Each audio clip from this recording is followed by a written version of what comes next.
Tila hindi pa humuhupa ang tensyon sa pagitan ni Senators Pia Cayetano at Risa Ontiveros kasunod ng barilan at trigodon sa Senado.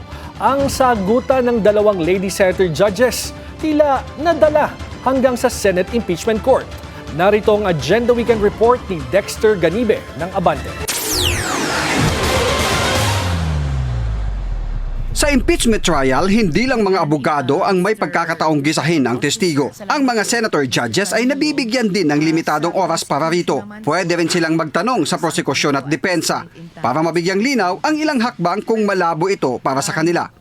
Counsel, none of these statements are proof that the Vice President actually contracted an assassin or hired one.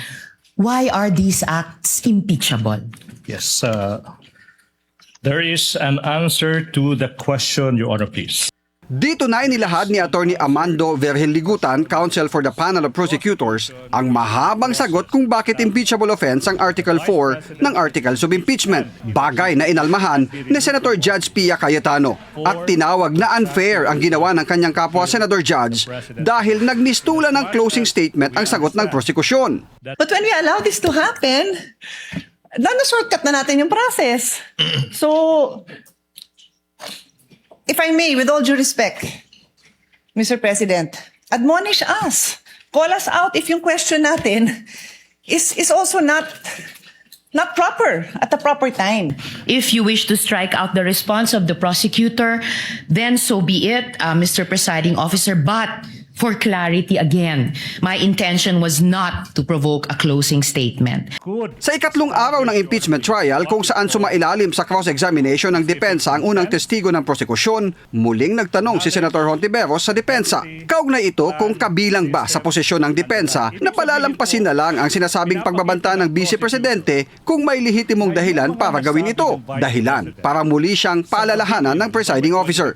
I'd like to remind the senator judges to be cautious in making counsels for either party make conclusions of law and fact. Instead of presenting evidence through a witness they will present or through direct, cross, redirect, or recross. Because if he answers Senator Judge Ontiveros, that would effectively place on record a conclusion of fact and law. Hindi naman maiwasan ni Senator Pia sa kanyang dasal bago mag-umpisa ang paglilitis ang mensahe niya sa mga kapwa Senator Judges. As Senator Judges, may we listen carefully, reason clearly, and decide justly.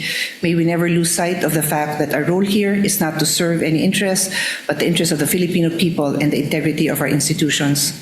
Sa pagpasok ng ikalawang linggo ng impeachment trial, hindi pa rin isinasantabi ang posibleng patutsadahan ng mga senator judges na napapabilang sa minorya at mayorya ng Senado. Para sa Agenda Weekend, Dexter Ganibe, Abante.